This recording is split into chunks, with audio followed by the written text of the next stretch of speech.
Have you ever done something that you knew you shouldn't do? You told yourself, I'm not going to do this again. But a few days later, you did it again. Maybe you stayed up too late, scrolled social media for hours, skipped your workout, procrastinated on important work, spent money you didn't need to spend, or went back to someone you knew wasn't good for you. And afterward, you asked yourself, why do I keep doing this? Here's the truth. You're not necessarily weak, you're not lazy, and you don't lack discipline. Your brain may simply be following a pattern that you've repeated so many times, it has become automatic.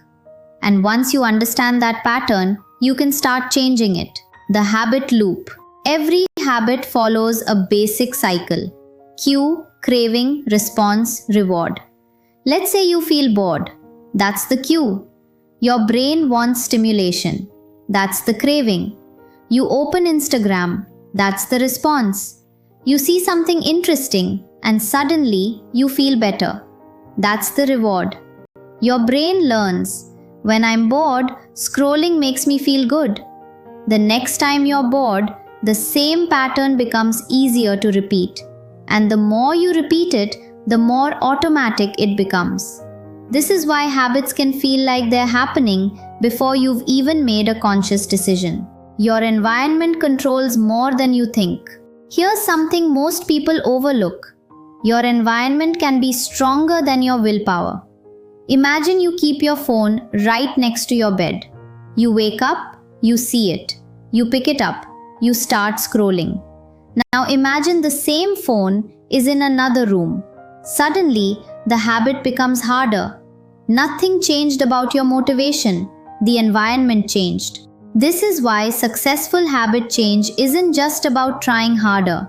It's about making bad habits more difficult to perform and good habits easier to perform. Want to read more? Keep a book beside your bed. Want to exercise? Put your workout clothes where you can see them.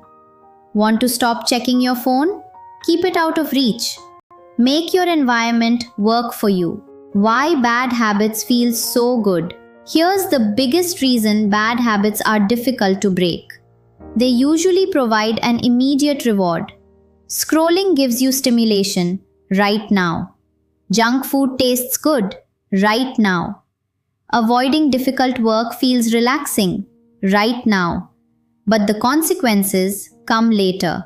This creates a conflict between present you and future you. Present you says, just one more episode. Future you says, I wish I had gone to sleep earlier. Present you says, I'll start tomorrow. Future you says, why did I waste another week? Your brain naturally prioritizes immediate rewards. This is called present bias, and it's one of the biggest reasons we struggle with long-term goals. Why willpower isn't enough. Most people try to change bad habits using willpower. They say, this time I'll be stronger. But willpower is limited. When you're tired, stressed, hungry, or emotionally exhausted, your ability to resist temptation becomes weaker. That's why you shouldn't build your life around constant self-control. Instead, build systems. Don't rely on willpower to avoid your phone. Put the phone somewhere inconvenient. Don't rely on motivation to exercise. Schedule the workout.